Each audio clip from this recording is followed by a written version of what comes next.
Bonsoir et bienvenue dans le vrai monde. Alors ce soir, une émission cinéma 100% musicale avec deux invités. Nous recevrons d'abord Béatrice Thiriet, une des plus éminentes compositrices de musique de film française. Un documentaire qui lui est consacré passe actuellement sur Canal+. Et en deuxième partie, nous aurons à distance, mais en direct, Justine Arbonnier, qui est réalisatrice documentariste et dont le film Katy Blues, qui raconte les tribulations d'une chanteuse en Amérique du Nord, a fait sensation à l'Acide à Cannes. Bonsoir Béatrice Thiriet. Bonsoir Pierre Gaffier. Comment allez-vous ? Très bien. Alors Béatrice Thiriet, l'Odyssée musicale, c'est un documentaire réalisé par Jérôme Diamant-Berger qui passe actuellement sur Canal+. Puis j'imagine pas encore quelques semaines. Pendant 3 mois en fait, il passe depuis le 18 juin je crois, donc jusqu'à septembre en fait. Alors c'est pas un simple documentaire comme il peut y en avoir un sur Ennio Morricone ou qui passe actuellement. Je crois que le mot Odyssée est beaucoup plus important qu'il en a l'air, parce que il y a une île, la Corse, qui a joué pour vous. Il y a une ville, Versailles. On passe finalement d'un côté de la royauté, la monarchie, la Corse, on parlera de la République aussi. D'où est venu ce mot de Odyssée, au-delà du fait que c'est une Odyssée aussi à travers votre enfance et qui vous êtes aujourd'hui? Alors, à la base, l'idée c'était peut-être de raconter un chemin de vie, voilà. Parce que c'est un film où effectivement on passe du continent où j'étais élevée à la Corse, dont ma famille est originaire, et qui a été très importante pour moi, c'est ce que je raconte dans le film. Et puis, c'est un cheminement intérieur, comment une petite fille, en fait, ce qui a été mon cas, décide, vers 5-6 ans, de composer quelque chose. Et comment tout ça chemine dans sa vie. Et comment mon histoire intime, le premier morceau que j'ai composé, je l'ai composé pour ma mère. Voilà. Et d'ailleurs, je finis l'histoire en racontant les prémices d'un drame musical que j'ai dédié à ma mère. Et je viens de m'en rendre compte qu'il y a donc sur le deuil. Et donc, dans toutes ces histoires de chemin, de parcours de vie, de géographie, il y a la géographie, il y a la topographie, et puis il y a le cheminement intérieur, il y a le rêve. Et qu'est-ce qui représente plus tout ça que le mot Odyssée? Parce que finalement, l'Odyssée, c'est un récit, c'est une histoire, c'est un voyage, et c'est du rêve. Mais je blaguais un petit peu en parlant d'Ajaccio, la ville de Napoléon, et Versailles, la demeure des rois. Mais je trouve que c'est plus important que ça en a l'air. Je pense que ça vous a formé beaucoup. Et à un moment dans le film, vous dites que vous avez découvert ce qu'était la diaspora. Oui. Bah oui, la diaspora, c'est la diaspora corse, c'est tous les Corses qu'on appelle aussi les pinsout. Vous savez, en Corse, quand on dit le mot pinsout, ça veut dire les gens qui ne sont pas corses, et ça veut dire aussi les gens qui ne vivent pas en Corse, les Corses qui ne vivent pas en Corse. Donc voilà, en fait, je suis... j'ai compris... j'ai senti très tôt que finalement, j'étais pas là où je devais être. Voilà, c'est ce que... Et puis, la diaspora, c'est aussi des gens qui se réunissent en dehors de leur terre d'origine, de leur éducation, voire quelquefois de leur religion, pour réactiver une mémoire.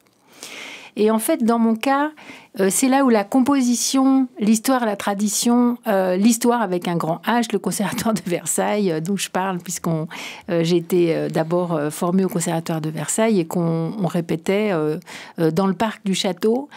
Voilà, c'est là où il y a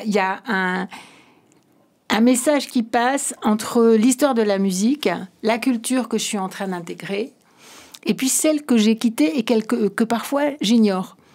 En quoi est-ce que vous aimeriez être réincarné? J'aimerais bien être réincarné en un scarabée. Les Beatles?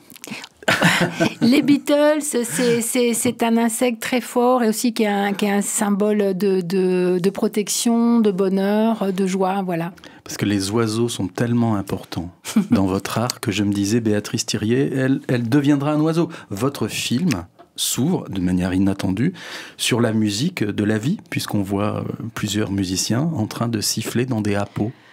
Ouais, Et je suis dedans. Alors Bien ça, sûr. c'est une pièce qu'on travaille au début du film avec des appos. Donc, alors c'est lié, très très lié au cinéma et à Pascal Ferrand. Voilà. Quand on travaillait sur la musique de Bird People, dans Bird People, il y avait cette femme qui se transformait en oiseau. Cette jeune femme, on peut le dire maintenant parce que beaucoup de gens ont vu le film. Quand le film sortait, on n'avait pas trop le droit de raconter la transformation. Et il y avait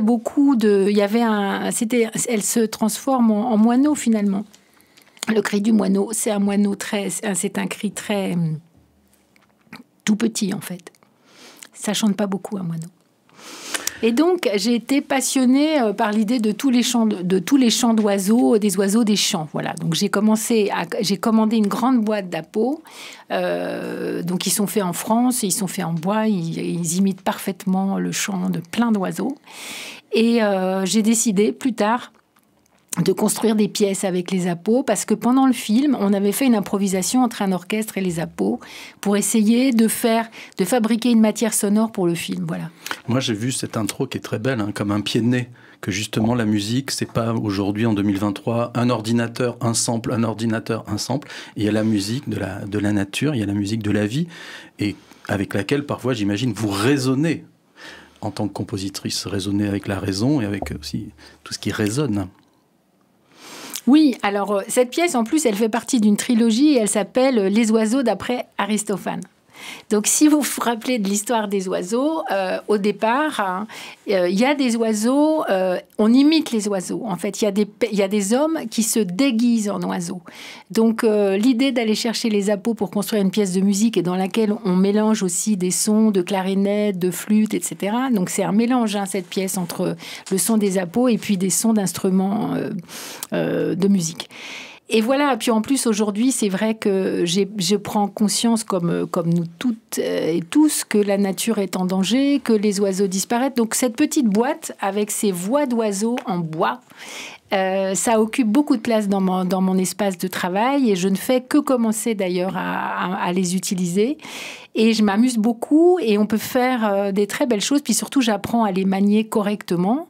Pour d'abord comprendre vraiment le chant de l'oiseau qu'elle représente. Et puis après, je le détourne. Évidemment, je suis compositrice.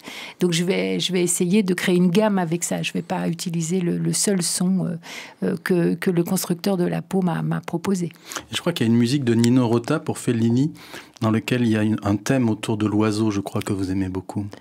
Bah oui, c'est vraiment, c'est dans le Casanova. C'est vraiment une des musiques les plus intéressantes de toutes les compositions de musique de film. Ça, c'est sûr que Nino Rota, comme d'habitude, déçoit personne. Mais bon, vous avez décidé, vous serez réincarné en Scarpé. Oui, parce que voilà, peut-être, moi j'ai l'impression que je pense que j'étais un oiseau, si vous voulez. Oui. Donc, je suis en train de faire un chemin comme ça. Maintenant, je vais m'intéresser aux insectes. Et je ne sais pas si vous savez, mais un jour, j'ai entendu un groupe de papillons, un très très grand groupe de papillons au-dessus des fleurs. Et ben, les ailes de papillons, je vous assure que ça m'intéresse beaucoup pour l'avenir. Alors, il y a un petit rituel dans cette émission. Je vais vous demander de fermer les yeux. Est-ce que vous pourriez nous décrire de manière assez précise les fenêtres, le lit, les murs, la chambre dans laquelle vous avez grandi, enfant ? Ah bah oui, mon lit est au fond dans un espace qui est vert. Et en face de moi, il y a une grande fenêtre et je vois 2 arbres, des ifs. Et il y en a un qui a une tête d'oiseau, on y revient, et un peu de dragon. Et je lui dis bonsoir tous les soirs. C'est quelqu'un à qui je confie beaucoup de choses. Et alors, il y a une autre partie de la chambre où il y a mon bureau, mon piano, qui est un piano, vous savez, un piano, on ferme le clavier. Voilà, c'est comme le clavier n'est pas tout le temps sorti, on peut le rabattre. Comme ça, il y a plus de place dans la chambre. Il y a aussi plus de place pour faire ses devoirs. Et voilà. Et derrière moi, il y a un poster de Jean-Louis Barrault. Voilà, qui est dans les enfants. Non, c'est pas les enfants du paradis. Il fait un espèce de personnage. Il est habillé en arlequin. Il est très très bien maquillé. Il est magnifique. Voilà. Et je crois qu'à droite, il y a aussi en noir et blanc. Ouais, je suis sûre maintenant. la photo d'une danseuse contemporaine. C'est pas Sylvie Guilhem parce qu'elle est même pas née.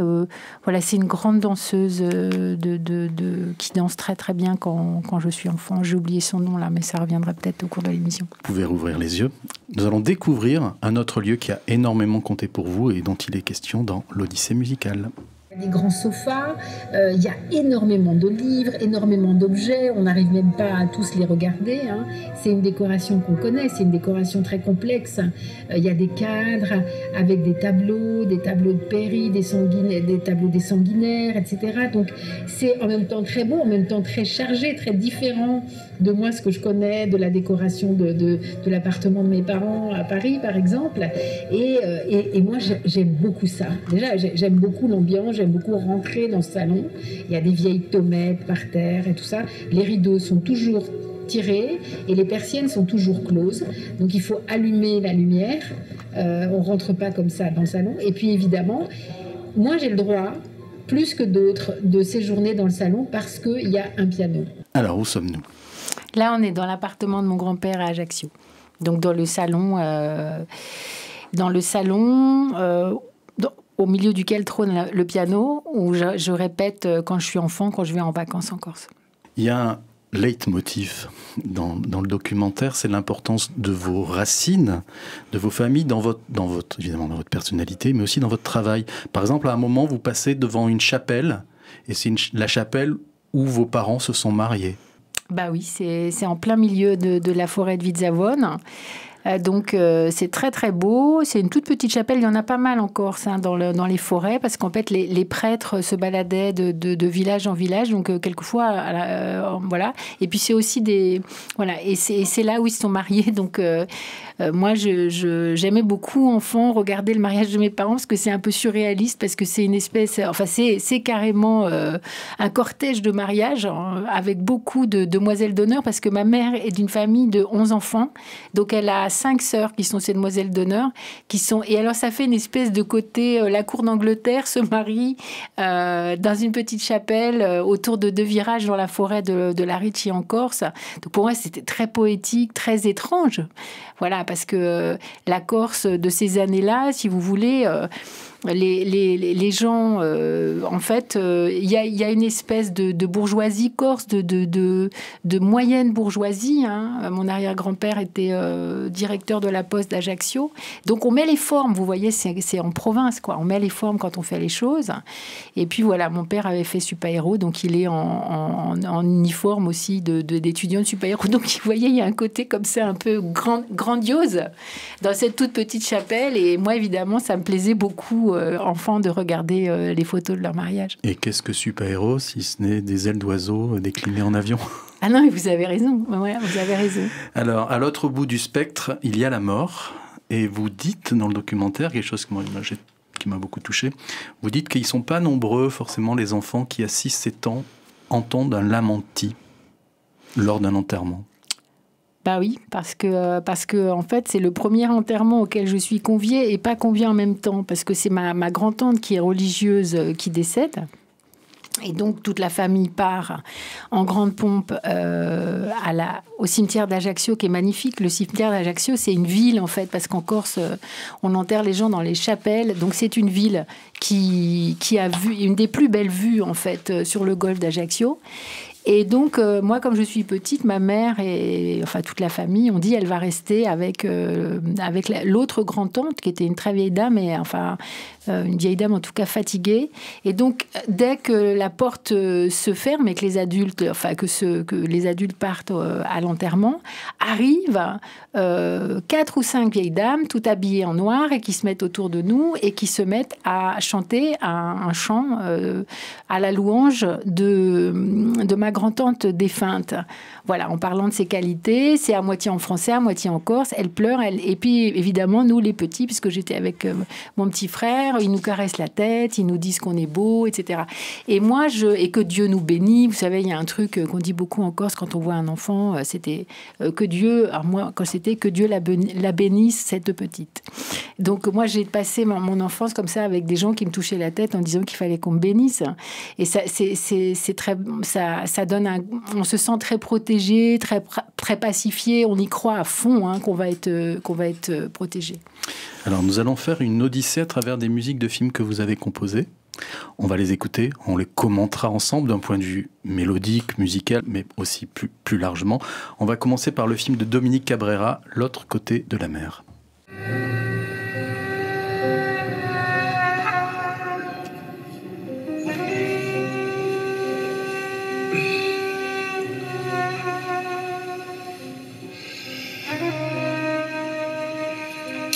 Chauffe, allez. Ouah. Allez, allez. Oui, écoute, oui, ça va, ça. Oh, écoute-moi, laisse-moi parler, Ali. Je veux que tu ouvres les volets du rez-de-chaussée, tous les jours. Oui, oui, comme si j'étais là, oui. Et tu allumes tous les soirs. Oui, Ali. Ali. Et merde. Avancez-vous. Posez bien le menton. Voilà. Ne bougez plus. Regardez vers mon doigt maintenant. L'autre côté de la mer, donc de Dominique Cabrera, encore une histoire d'eau. Encore une histoire d'eau, encore une histoire de diaspora, encore une histoire de voyage. Parce que vous savez, de l'autre côté de la mer, mais de l'autre côté de la mer, il y avait mon père. Et mon père est pied noir. Mon père est un Français d'Algérie. Donc lui, il a traversé aussi la mer pour rejoindre le continent. Comme la famille de ma mère, et pour s'installer ailleurs. Voilà. Donc ça, c'est une des grandes thématiques. Peut-être que finalement, j'aime les oiseaux, parce que les oiseaux volent, voyagent, migrent. Voilà. Au début du documentaire, il est question d'Antoine Duhamel. Et c'est lui qui vous dit écrire, ça fait souffrir. Alors non, c'est pas Antoine Duhamel, c'est Maurice Ponce qui me dit. Maurice Ponce me dit ça quand j'arrive au Moulin d'Andé, et c'est assez drôle parce que en recoupant cette phrase avec d'autres, notamment avec Suzanne Lipinska, qui est la fondatrice du Moulin d'Andé et qui nous a quittés en septembre l'année dernière, elle me disait c'est drôle qu'il t'ait dit ça parce qu'en général Maurice disait c'est ne pas écrire qui fait souffrir. Alors, est-ce que j'ai mal entendu? Mais en tout cas, voilà, parce que c'est au Moulin d'Andé que j'ai décidé de devenir compositrice. Et c'est aussi là que j'ai partagé des moments extraordinaires avec Antoine Duhamel, puisqu'on a été ensemble les parrains d'une promo d'étudiants du Conservatoire de Paris pour leur transmettre la musique de film. Donc moi, j'étais vraiment au début de ma carrière. C'était formidable d'être avec Antoine. Et puis, j'ai une autre histoire commune avec Antoine, c'est qu'en fait, j'ai repris sa classe à l'École normale de musique de Paris, voilà. Et où se jouait la souffrance quand vous composiez, par exemple, la musique de l'autre côté de la mer? Est-ce que la souffrance, c'est de savoir retenir ses effets?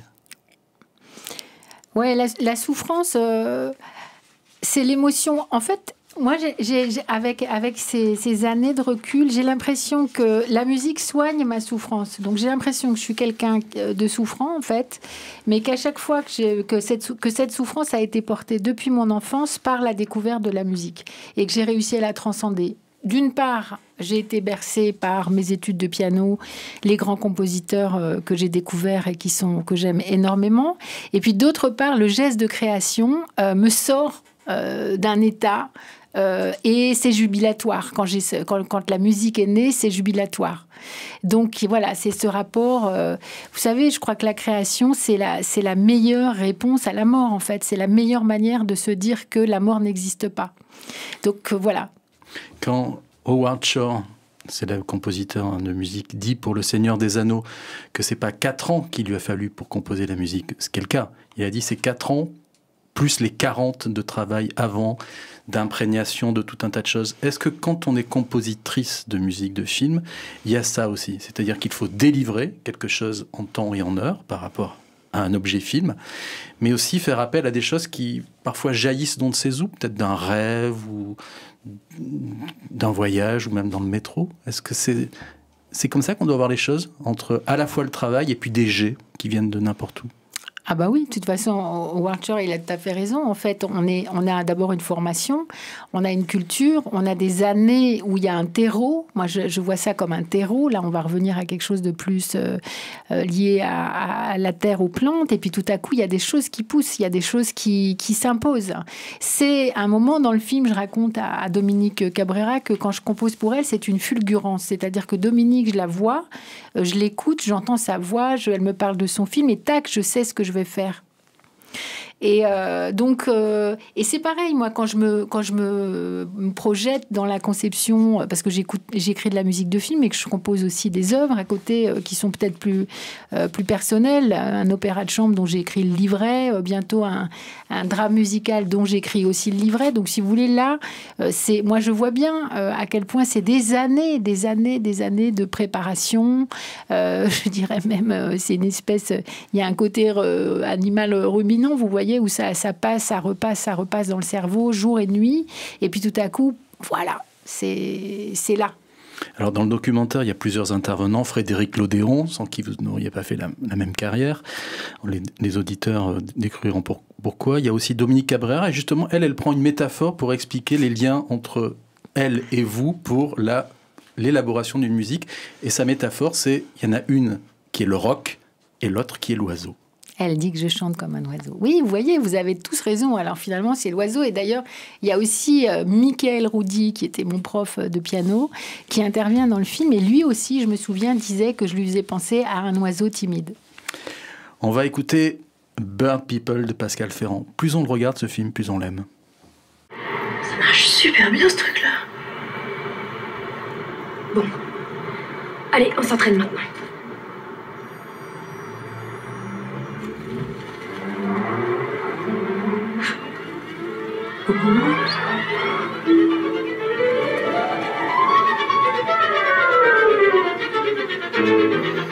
Suis la ligne, et on décroche.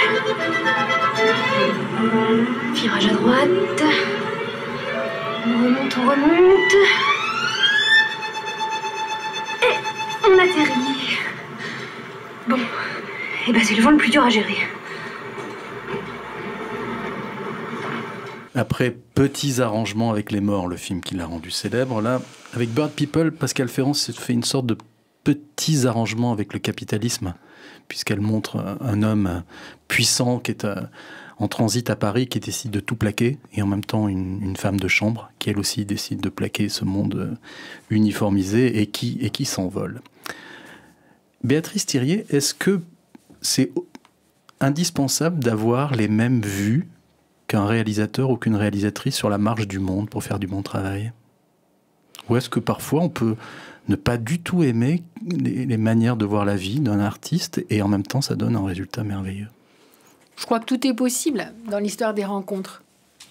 Mais en ce qui me concerne, j'ai vraiment l'impression d'avoir rencontré des cinéastes, femmes et hommes, avec qui je partageais une certaine vision du monde. Alors, avec des degrés, hein, on n'est pas pareil, c'est pas exactement la même chose. Mais il y a quand même quelque chose de l'ordre de la vision du monde. Et ça, j'y crois beaucoup, je pense, parce que c'est tellement un rapport de sensibilité. Pascal Ferrand, elle dit que c'est un rapport d'altérité quand je travaille pour elle. Donc, vous voyez, pour quand même arriver d'avoir un rapport d'altérité avec quelqu'un, il faut quand même être en confiance, non ? Quand il y a des films comme ça, très impalpables, comme Bird People, qui est un peu les ailes du désir de Pascal Ferrand, où est-ce que peuvent se jouer les blocages créatifs? Moi, j'aime beaucoup cette phrase de Hans Zimmer qui dit « Il y a toujours un moment dans la composition d'un film, qu'on ait 40, 50 ou 60 ans, qu'on ait 30 films d'expérience, il y a toujours un moment où on se dit « Je ne sais absolument pas comment je vais m'y prendre ». Est-ce que c'est toujours pareil, les cartes sont rebattues? Ben oui, je pense que d'abord, écrire une musique pour un film, une musique originale pour un film, c'est énormément d'énergie. En plus, j'ai l'impression que dans toutes les parties du monde, et quelle que soit la langue qu'on parle, c'est toujours dans une hyper...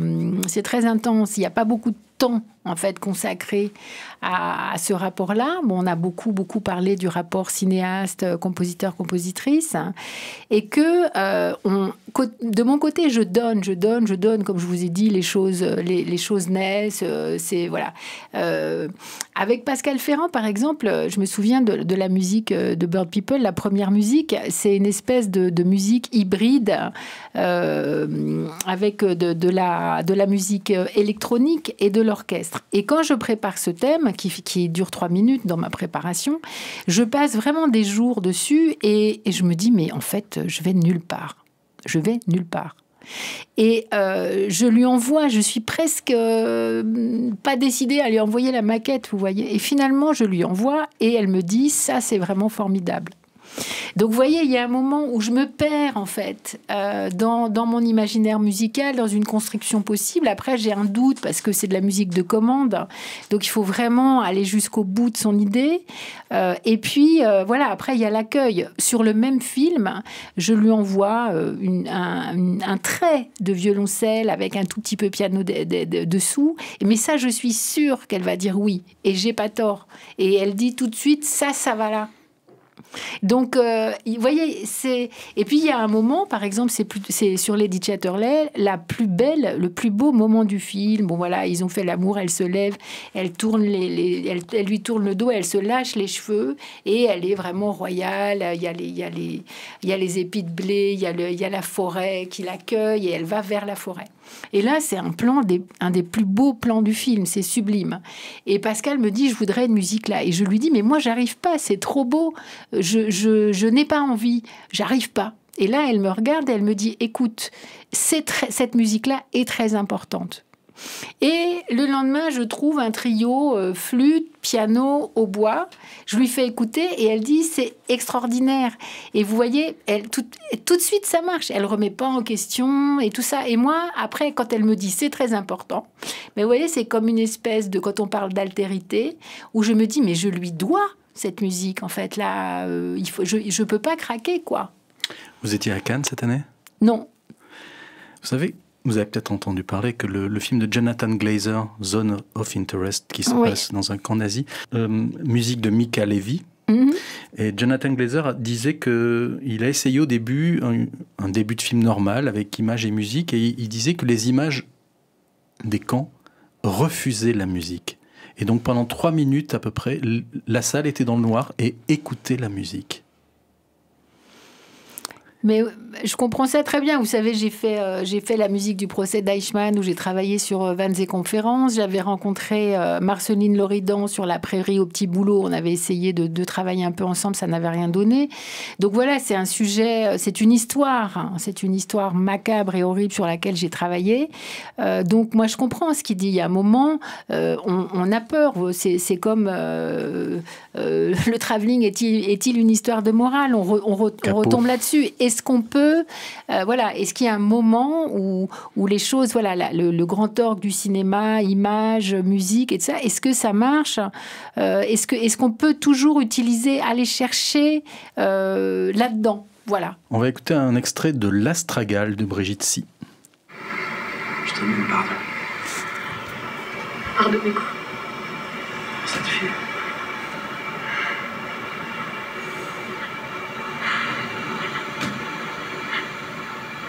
Je voudrais qu'un jour tu m'attendes comme je t'ai attendu.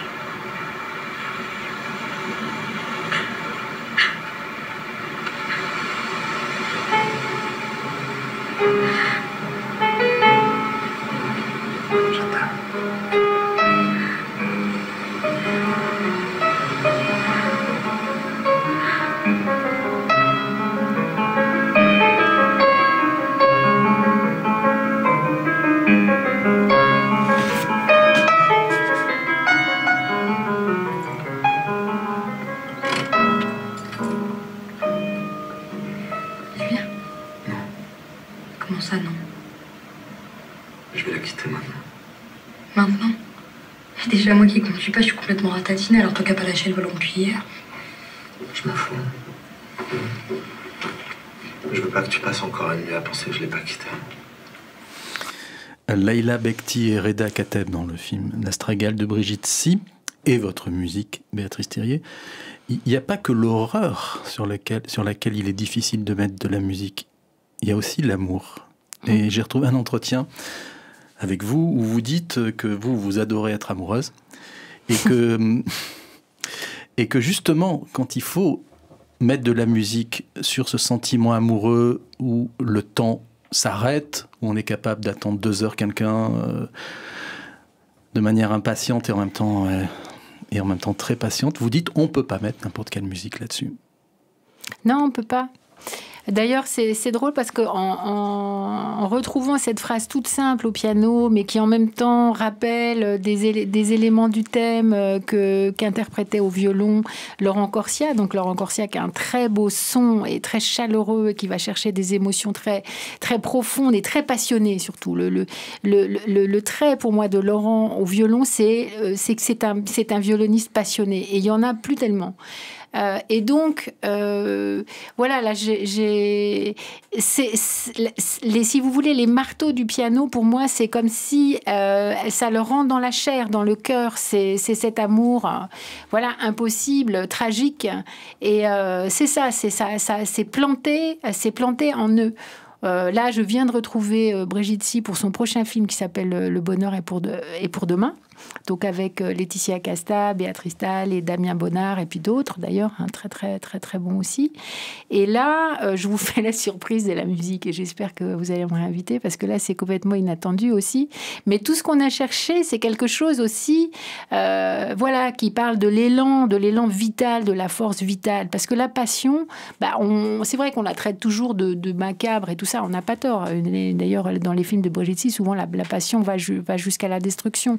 Mais dans l'élan passionnel, il y a quelque chose d'hyper vital, de trop. Voilà. Et ça requiert d'aller chercher des émotions et des élans très forts, presque brutaux. Voilà. Le film est en noir et blanc, ça change quelque chose pour la manière de faire la musique ? Oui. Puis c'était un très beau noir et blanc. Et puis...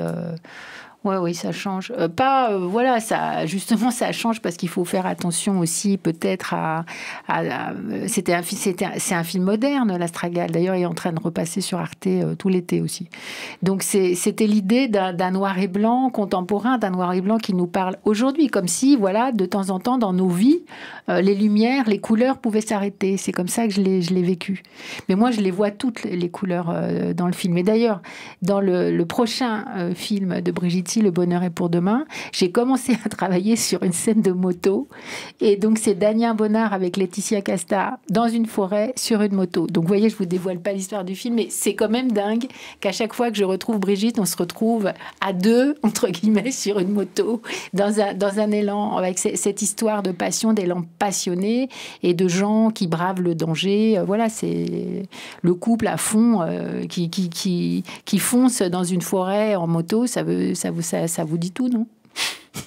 Alors, je ne sais pas quel est votre bruit favori dans la vraie vie, mais on va en écouter un qui va être mélangé avec votre musique. Voir le jour.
Ah, Yann, ça va, pas trop fatigué? Non, donc le petit jeune homme, il va arriver, mais c'est pas pour tout de suite. Hein, voilà, je vous confie à votre papa. Oui, merci, vous reviendrez tranquillement. Voir le jour de Marion Lenné, il n'y a pas que les cœurs qui battent, il y a aussi les ventres. Et quand un bébé est dans le ventre, il bat. Comment est-ce qu'on fait pour accompagner ce son sans lequel aucune vie ne serait possible ? Bah écoutez, là, l'idée, c'était d'échapper au cliché de la layette rose ou bleue, des parents fondants. Et au contraire, c'est une musique assez raide, voilà, qui répond au battement du cœur. Hein. C'est très beau, le battement du cœur d'un bébé à l'échographie. Ça fait une espèce de galop. On a vraiment l'impression de quelqu'un qui vient de très loin, à toute vitesse, quoi. Et voilà, puis voir le jour, bah, ça commence par un drame. Hein. Ça commence par une mère qui perd un jumeau sur 2. Donc c'est l'histoire d'une catastrophe, en fait, dans une maternité, qui est après pris en charge par les sages-femmes et les infirmières. Et en travaillant sur cette musique, j'ai rencontré des sages-femmes qui m'ont expliqué que quand ça arrive, ça traumatise, en fait, toute la maternité. Malheureusement, ça arrive. Et c'est le choc. Et voilà. Et une femme, en plus, qui tombe dans le coma. Donc, que moi, j'ai appelé la femme endormie dans les morceaux de musique qui lui étaient consacrés et qui ne bouge pas. Et c'est finalement les infirmières et tout qui vont prendre en charge le bébé qui reste et lui parler, parce que la mère n'est plus là. Elle est dans le choc. Alors, dans le documentaire qui vous est consacré, il n'y a pas que le château de Versailles, il n'y a pas que Ajaccio, il y a aussi le palais de l'Élysée. Je vous le dis, les comédiens et les comédiennes, les intermittents et les intermittentes, toutes et tous, artistes-compositeurs, auteurs-artistes, dessinateurs de bandes dessinées, toutes et tous ont le droit de subsister. Vous êtes sans chaussettes. Vous avez oublié vos chaussures. Alors, certains diront oui, mais en chaussettes, que faire? Eh bien, je vais vous dire, en chaussettes, en chaussures, pieds nus, en sandalettes, peu importe que le pavé soit glissant, que la glace soit fine, je m'en contrefiche. Ce qui compte, c'est que la République soit unie autour du village, de sa place centrale, de sa place forte, une place de culture. Remettons la culture au centre du village. On s'y croirait, hein. On s'y croirait, c'est un acteur imitateur, on a très bien compris qui il imite. Alors, vous avez appris via la méthode Martenot. Mm-hmm. Et cette méthode, elle a été bêtement abandonnée. Oui. Et vous n'avez pas l'air très heureuse de la manière dont la musique est enseignée toujours, tout le temps. Ben non. Voilà, Maurice Martenot, il avait inventé une méthode de musique pour la simplifier et pour qu'elle soit mieux partagée. Il le dit aussi, c'est quelque chose qui s'adresse aux enfants, hein, un peu comme Freinet, Montessori, etc. Il y a vraiment une méthode inventée pour les enfants, mais il y a aussi l'idée de mieux partager l'éducation musicale en France. Et voilà, la culture est la chose la moins bien partagée du monde. Moi, il y a un truc qui m'a extrêmement touchée, c'est que j'avais lu, avant qu'il soit président, le livre d'Obama. Et donc, il dit, Barack Obama, il dit, son beau-frère est champion de baseball, c'est ça? Et il dit, ma femme, ça c'est très drôle parce que dans son livre, il dit ma femme, comme dans Colombo. Et il dit, ma femme dit, j'aurais préféré que mon frère soit un grand violoncelliste. Parce que si ça avait été un grand violoncelliste, ça voudrait dire qu'effectivement, aux États-Unis, la culture est partagée, tout est partagé. Voilà. Donc, en fait, moi, je suis une militante du droit d'auteur, du respect, du statut d'auteur. Hein. Je suis vice-présidente du SNAC, par exemple, du Syndicat national des auteurs-compositeurs. Mais j'ai aussi beaucoup œuvré auprès de la SACEM ou de la SACD pour défendre le droit d'auteur. Mais en tant que pédagogue, en tant que mère, en tant que citoyenne, je suis très déçue de la manière dont la musique est enseignée en France. Et puis aussi, voilà, vous l'avez dit, on va au Palais de l'Élysée et mon rêve serait qu'effectivement, on ait un président qui décide que la chose la plus importante dans la cité, dans la société, ça soit la culture et que c'est un bien fondamental et que c'est ça notre richesse. Et dans le documentaire, on vous voit d'ailleurs enseigner à des jeunes qui essayent d'apprendre la composition, et vous dites que ce qui est important, c'est de faire le distinguo entre ceux qui sont juste de brillants exécutants et ceux qui seront capables de composer. Exactement. Figurez-vous que c'est pas très difficile de composer en fait. Tout le monde s'imagine que la composition c'est un truc très compliqué qui est vraiment réservé à une certaine élite. Eh ben pas du tout. En fait, la conception musicale occidentale, elle est pas si complexe que ça. Donc beaucoup peuvent y accéder. Seulement tout à coup, quand vous êtes prof, vous vous rendez compte que vous avez un ou une qui se saisit de la musique et qui commence à construire un langage et puis qui a une volonté, mais alors c'est une volonté de faire pour arriver à faire passer son message et sa conception de la musique. Et là, quand vous voyez ça, vous êtes heureux. Puis moi, je suis très heureuse parce que comme je vous ai expliqué tout à l'heure, moi, ça m'a transpercée depuis que je suis petite, quoi. C'est un truc, voilà, c'est une évidence pour moi. Voilà, de devenir compositrice, de devenir pianiste, c'est juste une évidence depuis que j'ai 5 ans. Donc quand je sens ça chez quelqu'un, c'est comme un anniversaire. Voilà, c'est comme accueillir quelqu'un sur le chemin, dans le village. Alors, dans le film, vous retrouvez la partition que vous aviez écrite pour votre maman, pour son anniversaire. Elle est où, cette partition, maintenant? Elle est sur mon piano, sous verre, parce que c'est la seule manière que je la perde pas.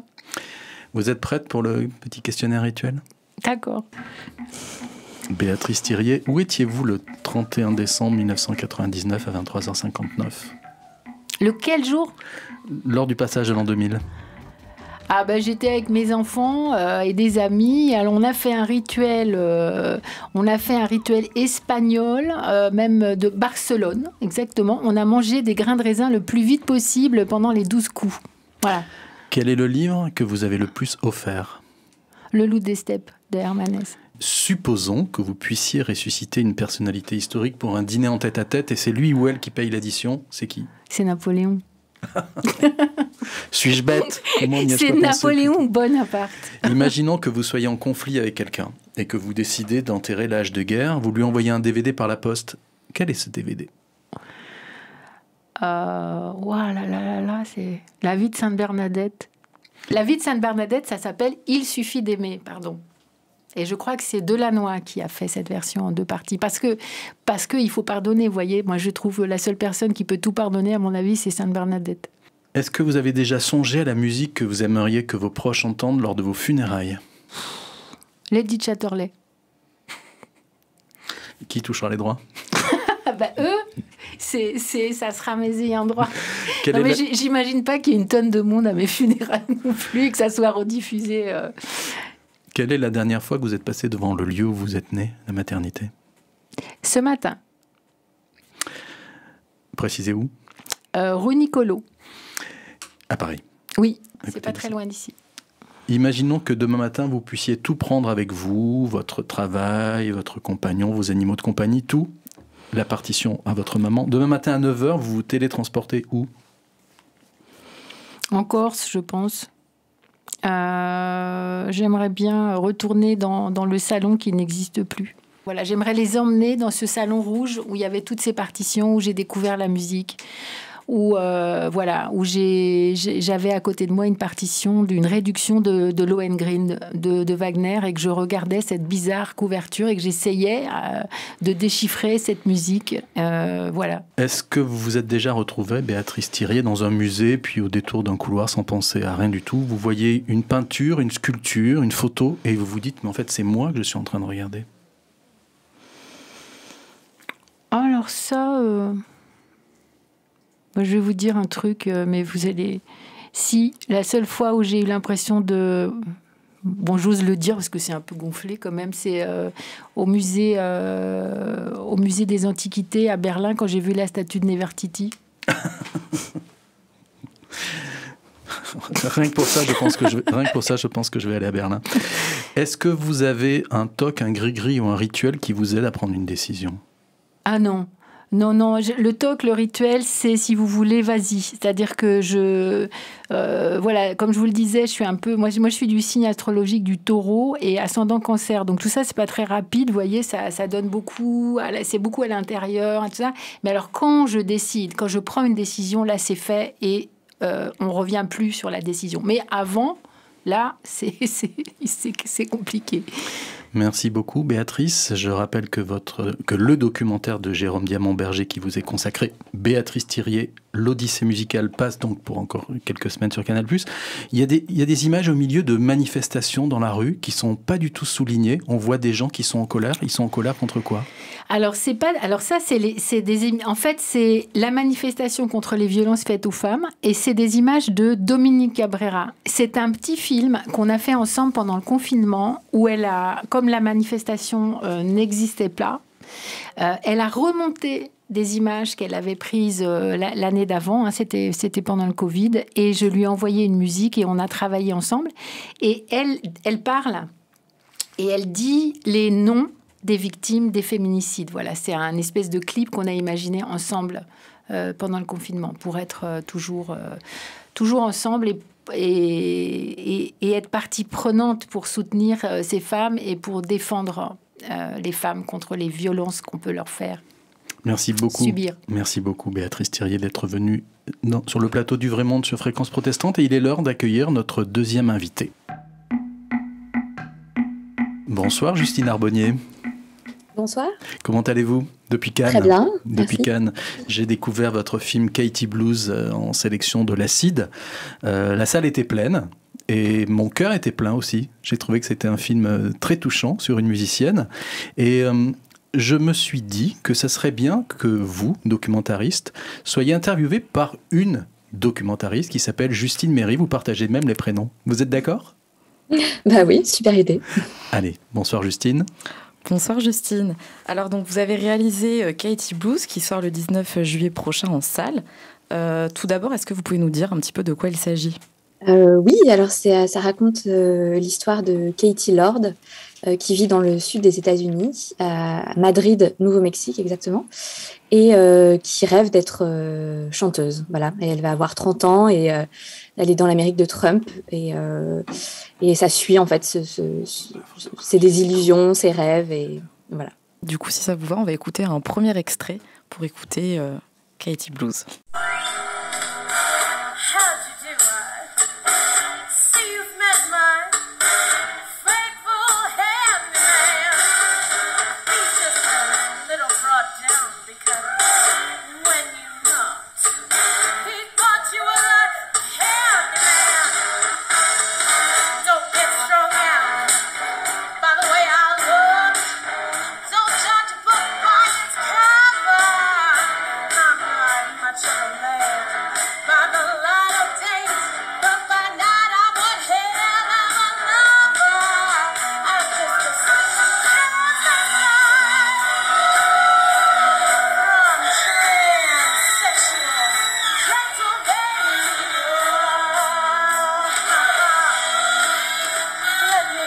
Alors j'ai choisi ce morceau parce que j'ai trouvé vraiment que Katie Lord c'était une vraie bête de scène en fait, parce que c'est vrai que quand on la voit jouer avec sa guitare, elle est hyper touchante, émouvante, et là d'un coup on la voit débarquer sur scène comme ça et elle a vraiment un vrai truc. Du coup je voulais savoir comment vous l'aviez rencontrée.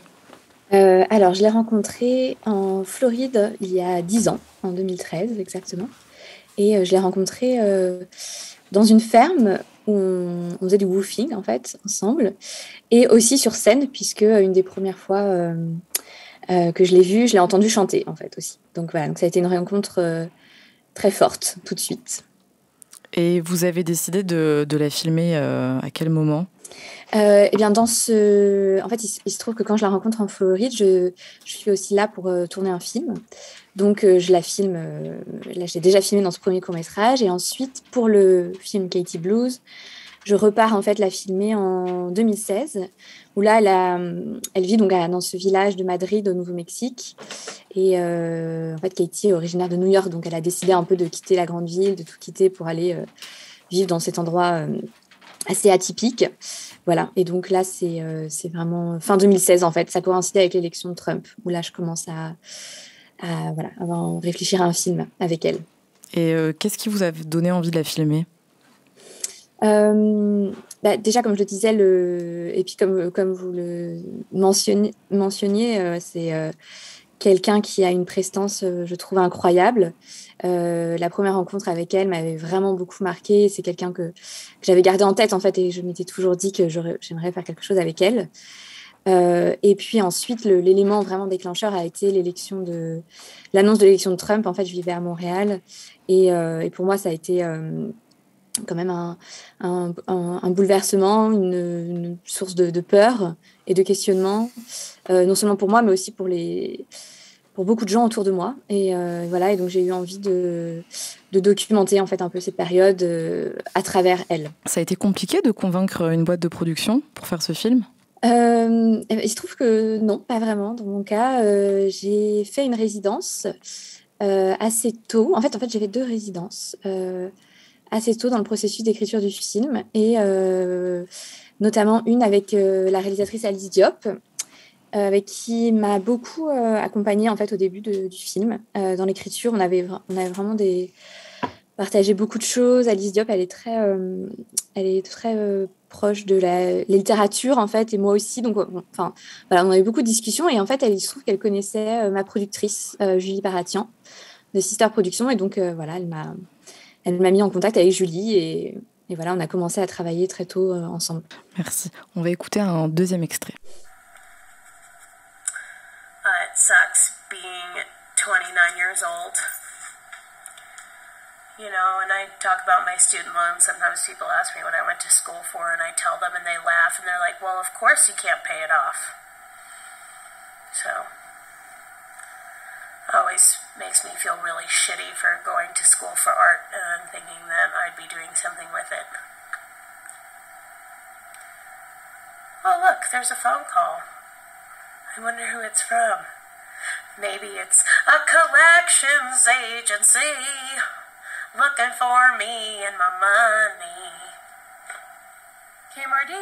J'ai choisi cet extrait parce que je le trouvais assez émouvant, parce que voilà, elle dit qu'elle a 29 ans et qu'elle a fait une école d'art et qu'elle est vraiment très très endettée. Et donc son discours est hyper juste et très triste, et en même temps elle rajoute toujours une petite pointe d'humour, et je trouve que c'est ce qui la rend aussi hyper attachante, et elle est très forte, quoi, parce que vu ce qu'elle vit, c'est pas évident. Vous avez pu la filmer pendant combien de temps ? Je l'ai filmée pendant assez longtemps, pendant 4 ans en fait. Vraiment, les jalons ont vraiment été l'élection de Trump et l'élection de Biden. Voilà, donc vraiment dans cette période de temps. Est-ce que vous avez eu des surprises ou des événements un peu inattendus ? Parce que c'est vrai que c'est toute la force aussi d'un documentaire, contrairement à la fiction, où parfois on ne sait pas exactement ce qui va se passer.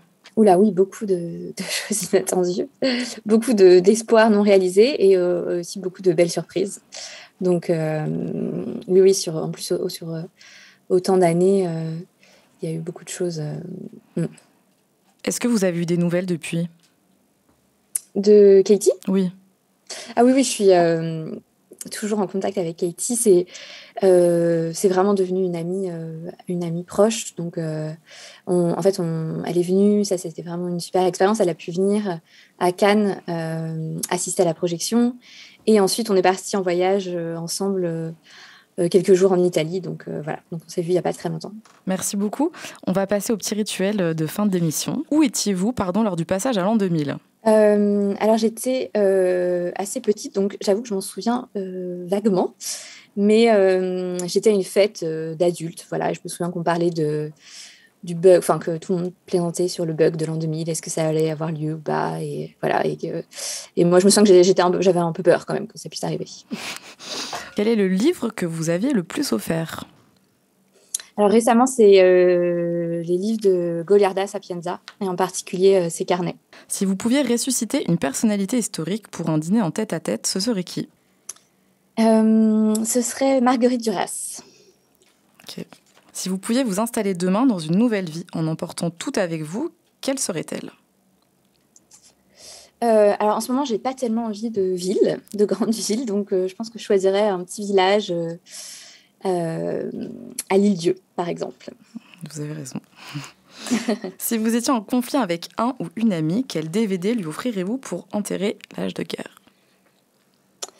Je lui offrirais le DVD de Frances A, qui est un film de Noam Baumbach et qui raconte une belle histoire d'amitié entre 2 femmes.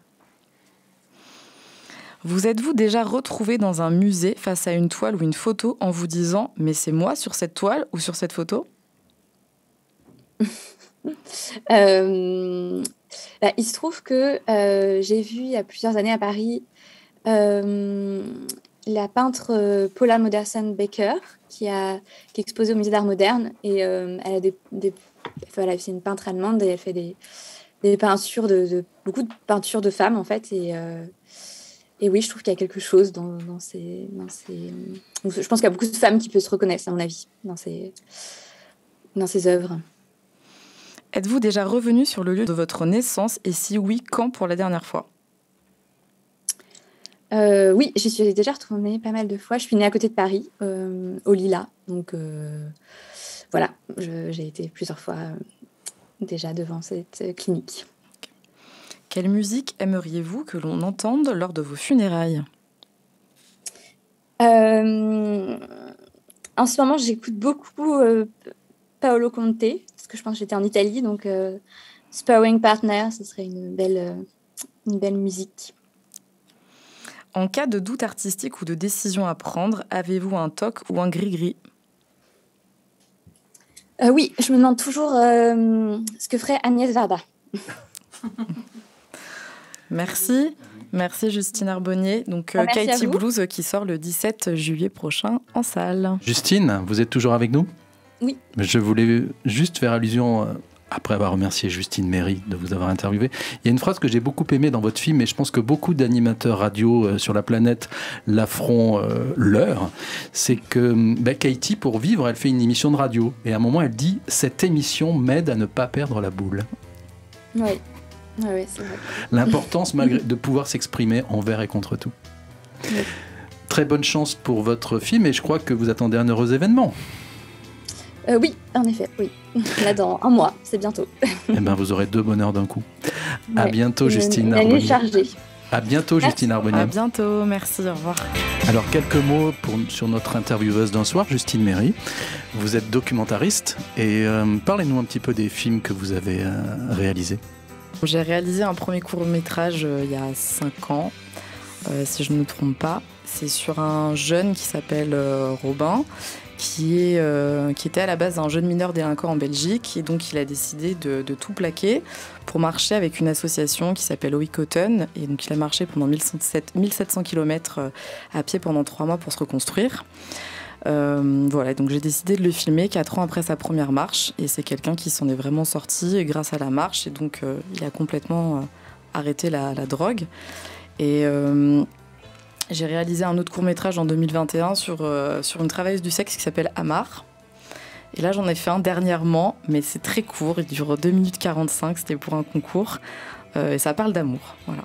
Et vous avez fait un documentaire sur des bonnes sœurs dans un couvent. Oui. Qui s'appelle Ad Vitam Aeternam. Oui, exact. Merci beaucoup d'avoir joué les intervieweuses et d'être sortie de votre zone de confort. Merci à vous, Pierre Gaffier. À bientôt. À bientôt.